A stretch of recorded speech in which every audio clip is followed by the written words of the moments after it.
Hello दोस्तों, तो आज हम देखने वाले हैं episode 3 of when the phone ring, जिसके शुरुआत में हम देखते हैं सायोन को, जो कि उसी किडनैपर से बात कर रहा होता है और पूरी टीम ये पता लगा रही होती है कि उसकी लोकेशन वगैरह कहाँ पर है। तभी हम देखते हैं एक डिलीवरी बॉय को, जो कि उसी बिल्डिंग के सामने रुका था। तभी उनका दरवाजा खटकता है और एक बंदा जैसे उठ के जाता है वो देखता है वहाँ पर कोई पिज्जा बॉक्स रखा हुआ है। जैसे वो उसे अंदर लेकर आता है और खोलता है, वहाँ पर ब्लास्ट हो जाता है। मीन्स उसमें पिज्जा नहीं बल्कि बॉम्ब था और वो एक किडनैपर था। देन हम देखते हैं सायोन हॉस्पिटल में होता है और जैसे उसकी आँख खुलती है वहाँ पर पार्क डो जाए आता है और बताता है कि हमारी पूरी टीम सेफ है। मीन्स किसी को भी ज्यादा चोट नहीं आई है और वो काम उसी किडनैपर का ही था। देन वो उसे रिकॉर्डिंग दिखाता है जिसमें वही किडनैपर ब्लैक मास्क में आया था और वहाँ पर पिज्जा रखे गया था। तो सायोन होंगुई के लिए घबरा जाता है और वो मैसेज रीड करता है कि वो घर पर सेफली पहुंच गई थी। देन सायोन तब खड़ा होकर जाने वाला होता है तो पार्क डो बोलता है कि आप अभी ठीक नहीं है, आपको आराम करना चाहिए। तो वो कहता है मैं आराम कैसे करूँ, वो मेरी ही बिल्डिंग में आके बॉम्ब ब्लास्ट करके गया है, उसने मेरी टीम को इंजर्ड किया है, अब मैं उसे नहीं छोड़ूंगा, वो ऐसा कैसे कर सकता है। लाइक उसके ऊपर बहुत गुस्सा कर रहा होता है। उसी साइड होंगुई के हाथ से वो ग्लास गिर गया था। मीन्स वो बहुत घबरा गई थी कि उसने तो ये सब किया नहीं, फिर ये कैसे हो गया। एंड तभी वहाँ पर सायोन आता है, उसके पास जाता है, उसे बिठाता है और बोलता है कुछ टाइम से बिल्कुल सही नहीं चल रहा है, मीन्स कुछ भी लॉजिकल नहीं हो रहा है, तो मुझे सच जाना है, तो प्लीज मेरे साथ कोऑपरेट करो। और जैसे वो उसका मोल देखने वाला होता है वो उसे रोक लेती है, तो उसे जबरदस्ती रूम में लेकर जाता है और बोलता है प्लीज जो मैं कर रहा हूँ मुझे करने दो। देन वो उसे पूछने लग जाती है आग की वजह से तुम्हें ज्यादा तो नहीं लगी, तुम ठीक तो वो कहता है हाँ मैं ठीक हूँ, वो किडनैपर ही हमारी कंपनी में आया था और उसकी वजह से ही आग लगी है, लेकिन जहाँ तक सभी लोग ठीक है और जैसा मैं कर रहा हूँ मुझे करने दो। देन उसके बहुत क्लोज जाता है और उसकी ड्रेस को हटा के वो मॉल देखने की कोशिश करता है। तो होंगुई घबरा जाती है कि अगर इसे ये पता लग गया तो चीजें और भी कॉम्प्लिकेटेड हो जाएंगी, तो वो उसे धक्का मारती है और बोलती है ये सब तुम क्या कर रहे हो। तो वो रियलाइज करता है और बोलता है कि सॉरी मैंने तुम्हारे साथ ऐसा बिहेव किया, और उसकी ड्रेस को सही करता है और वहां से चला जाता है। तो होंगुई को रिलीफ मिलता है कि शुक्र है उसने वो मॉल नहीं देखा। देन सायोन पार्क डो के पास कॉल करता है और उसके बारे में पूछता है, लेकिन उन्हें उस किडनैपर के बारे में कुछ भी नहीं मिला था। तो सायोन कहता है जो भी हो सबसे पहले तुम उस वॉइस को सही करके दिखाओ, मीन्स उस वॉइस में जो भी डिफेक्ट है वो हटाओ। अगर हमें उस बंदे की वॉइस मिल गई ना तो हमें बहुत ईजी हो जाएगा उसे ढूंढना। तो होंगुई ये सारी बातें सुन लेती है और बहुत घबरा जाती है। अगर उसकी वॉइस उन्होंने सुन ली तो देन तब वो ग्लास को उठा रही होती है तो सायोन उसके पास आता है और बोलता है मुझे तुम्हारा फोन चेक करना है, लेकर आओ, कहीं उसमें कुछ वायरस या डिफेक्ट तो नहीं है। तो वो अपना फोन लेकर आती है और वो खुद ग्लास उठाने लग जाता है और कहता है ये लड़की भी ना कितनी क्लमजी है, और उससे बोलता है अगर तुम्हें कोई काम नहीं है तो तुम घर पर ही रहना, कहीं मत जाना। और ये कह के वो वहां से चला जाता है। देन होंगुई फटाफट से अपने रूम में जाती है, वो फोन निकालती है और उसमें से वो फोटो डिलीट कर देती है और उसको स्विच ऑफ करके वापस से वहीं रख देती है। देन हम सायोन और होंगुई दोनों के मॉम डैड को देखते हैं, लेकिन उनके बीच में रिलेशन बिल्कुल भी अच्छे नहीं। देन होंगुई की मॉम बोलती है मैं तो बहुत ही बोर हो रही हूँ, और सायोन की मॉम के फोन में चेक करने की कोशिश करती है तो उसकी मॉम उसे लाइक थोड़ा सा पुश कर देती है और उसके ऊपर वो कॉफी गिर जाती है और उसका हाथ जल जाता है। बट वो उसे बिना सॉरी बोले ही वहां से चली जाती है, ये कह के कि ये इसकी गलती है, इसने मेरे फोन में चेक क्यों किया। लाइक वो सभी बहुत रूड थे। नेक्स्ट सीन में हम देखते हैं उस किडनैपर को, जिसके पास मैसेज आता है कि तुम जो कर रहे हो वो मुझे बहुत पसंद आ रहा है, तो क्या मैं भी तुम्हारी टीम में आ सकता हूँ। तो मीन्स वो एक टीम भी बिल्ड कर रहा है, तो वो ये सुनकर भी खुश हो जाता है कि उसकी टीम में कोई आना चाहता है। देन हम देखते हैं सायोन को, जो कि होंगुई के फोन को चेक कर रहा होता है। देन वो याद करता है जी सांग्यू के बारे में, तो वो उन दोनों की चैट्स को पढ़ने लग जाता है, जिसमें उसे एक पुरानी फोटो भी मिलती है जो कि एक अनाथ आश्रम के सामने की होती है। उसी साइड हम देखते हैं जी सांग्यू, नायूरी और सभी टीम मेंबर्स को, जो कि बातें कर रही होते हैं। तो बातों बातों में जी सांग्यू बताता है कि वो एक अनाथ है,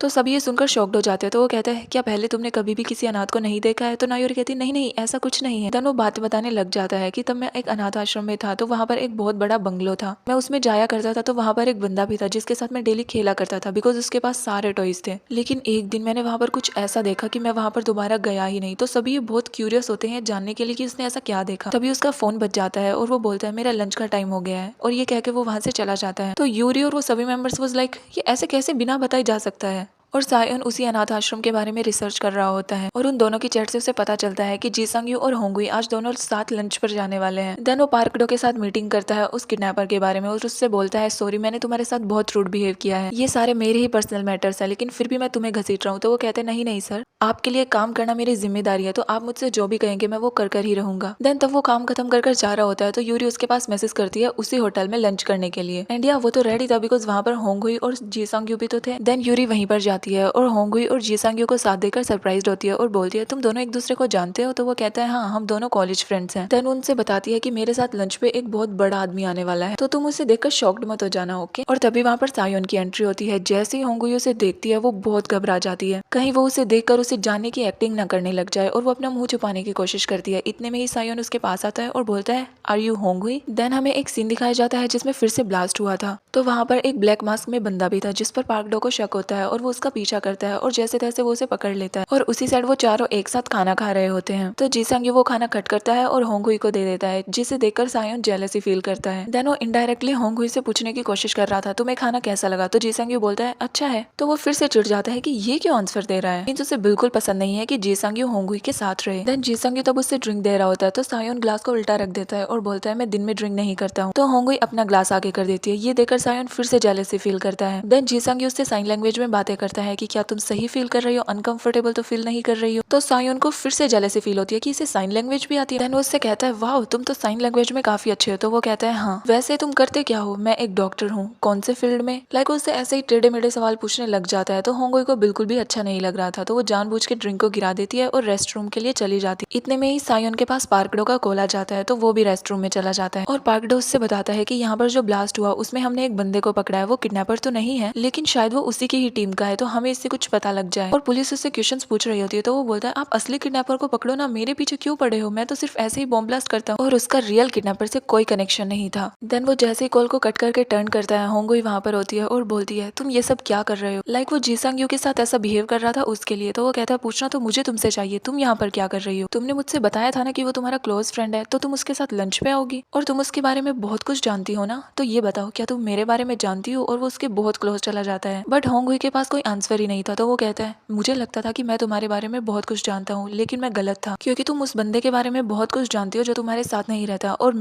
तुम मेरे बारे में तो कुछ जानती ही नहीं हो, है ना। अचानक से मेरे माइंड में यही क्वेश्चन आया और ये कह के वो वहाँ से चला जाता है। और तभी होंगुई के पास भी मैसेज आता है काम के लिए। देन सायोन तब वहाँ से जा रहा होता है, तो जीसंग उसे अपना कार्ड देता है और होंगुई भी ये कह के वहाँ से चली जाती है कि उसे कोई जरूरी काम है। देन हम देखते हैं होंगुई को ऑफर मिला था अब्रॉड जाकर काम करने का, लेकिन वो बिल्कुल भी खुश नहीं थी। तो वो लेडी उससे बोलती है तुम्हें तो खुश होना चाहिए, फिर तुम खुश क्यों नहीं हो। तो वो कहती है मेरे हस्बैंड की वजह से, क्योंकि तब मेरा हस्बैंड हाँ कहेगा ना तभी तो मैं अब्रॉड जा सकती हूँ, और इसके लिए मुझे उसे छोड़ना पड़ेगा। तो वो कहती है क्यों, तुम अपने हस्बैंड को क्यों छोड़ोगी। तो वो बताती है कि वो मुझे बिल्कुल पसंद नहीं करता है और वो चाहता है कि मैं तो मर ही जाऊँ। तो वो उसे समझाती है और कहती है नहीं ऐसा कुछ भी नहीं है, शायद तुम्हारे बीच में कोई मिसअंडरस्टैंडिंग हुई है। देन वो वही वर्ड्स फिर से याद करती है कि उसने कहा था कि उसकी डेड बॉडी आ जाए तभी मुझसे बात करना। तो वो कहती है चाहे कुछ भी हो, मुझे मेरे हस्बैंड से डिवोर्स चाहिए। नेक्स्ट सीन में पार्कडो सायोन से बता रहा होता है कि वो बंदे का किडनैपर से कोई रिलेशन नहीं है, वो तो सिर्फ एक छोटे मोटे बॉम्ब ब्लास्ट करता रहता है। तो सायोन कहता है ठीक है, लेकिन इस बंदे के बारे में तुम जरूर रिसर्च करना। तो जैसे वो जीसंग यू का नाम पढ़ता है तो कहता है इसे तो मैं अच्छे से जानता हूँ। तो सायोन कहता है अच्छे से जानते हो। देन वो उसका यूट्यूब चैनल दिखाता है और बताता है कि इसके बहुत ज्यादा फॉलोवर्स हैं, 2 लाख, और ये बंदा एक डॉक्टर भी है। ऑल्सो ये बहुत फेमस है खासकर लड़कियों के बीच। तो जैसे वो ये सुनता है सायोन को फिर से जेलसी फील होती है। कहता है लड़कियों के बीच, लेकिन क्यों। देन वो उसकी एक्सरसाइज वाली वीडियो दिखाता है और बताता है इसकी बॉडी काफी अच्छी है। तो सायोन कहता है जो भी हो, इसके बारे में तुम्हें जो भी पता लगे मुझे जरूर बताना। और होंगुई उन्हीं सभी बातों के बारे में सोच रही होती है कि उसे डिवोर्स चाहिए। इतने में ही उसकी कार रेडी होती है। जैसे ही वो कार लेकर जाने वाली होती है, दरवाजा अपने आप बंद हो जाता है और वो कार फिर से हैक्ड हो चुकी थी। मीन्स उसमें गाने बजने लग जाते हैं, वो कार ऊपर चली जाती है और वो खुल नहीं रही होती है। तो होंगुई फिर से बहुत बुरी तरीके से घबरा जाती है और उसकी आंखों में आंसू आ जाते हैं और उसमें गाना बज रहा होता है call me now, call me now. Then अचानक से उसकी गाड़ी नीचे आ जाती है, दरवाजा अपने आप खुल जाता है। देन वो फटाफट से अपने रूम में जाती है और वो फोन निकालती है और सोचती है क्या वो किडनैपर मुझे इशारा देना चाह रहा था कि मुझे दोबारा कॉल करना। ऑल्सो टाइम भी हो चुका था सायोन को कॉल करने का। तो जैसे वो कॉल करने वाली होती है, सायोन घर पर आ जाता है। देन तब वो बाहर आती है तो उससे उसका फोन देता है और बोलता है इसमें कोई वायरस नहीं। देन तब वो बाहर जाती है तो पूछता है तुम कहाँ पर जा रही हो। तो वो बताती है आइसक्रीम और बियर लेने के लिए। तो वो उससे घर रहने के लिए बोलता है और खुद चला जाता है। तो जैसे वो बाहर जाता है, होंगुई उसे कॉल कर तुम्हें अपने वाइफ से डिवोर्स लेना ही होगा, चाहे कुछ भी हो, और तुम्हें ये जल्द से जल्द करना है।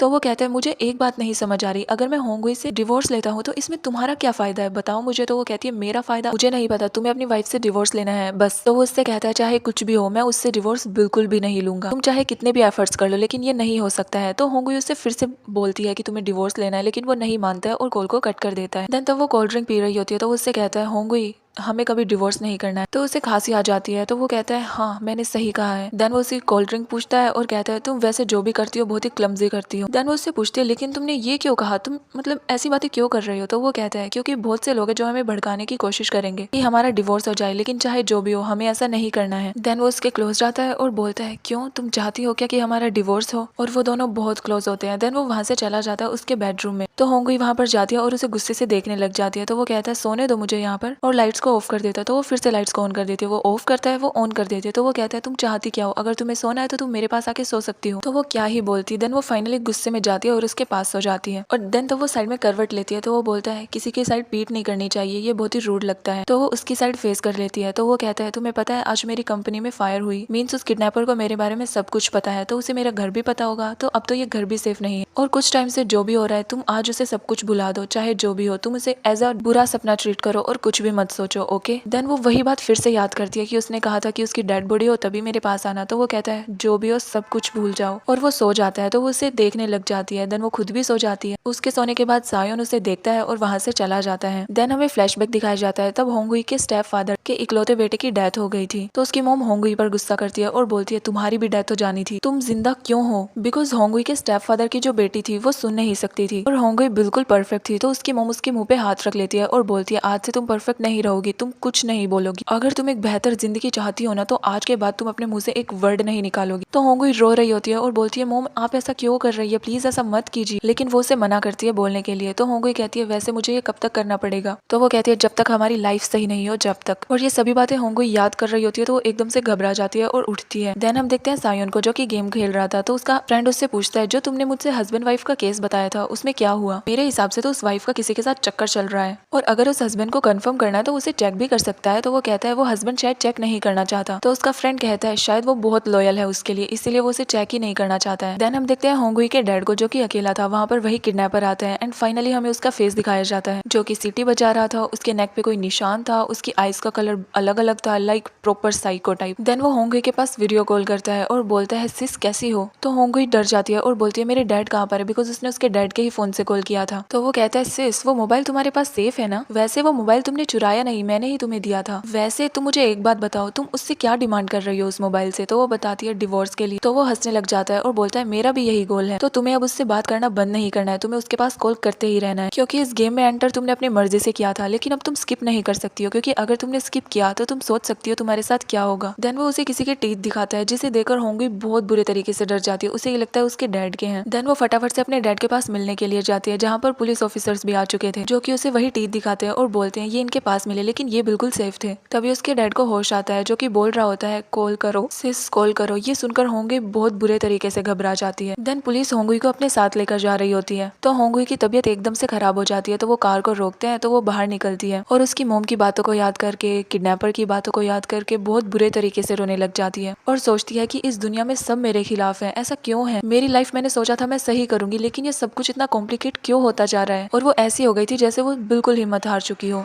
तभी सायोन अपनी लग्जरी कार से एंट्री लेता है। तो पुलिस ऑफिसर्स उसे सैल्यूट करते हैं और बोलते हैं आपका इसके साथ क्या रिलेशन है। तो वो उसे खड़ा करता है और बोलता है ये मेरी फैमिली है, ये मेरी वाइफ है। तो ये सुनकर होंगी बिल्कुल शॉक्ड हो जाती है और इसी के साथ हमारे एपिसोड की एंडिंग होती है।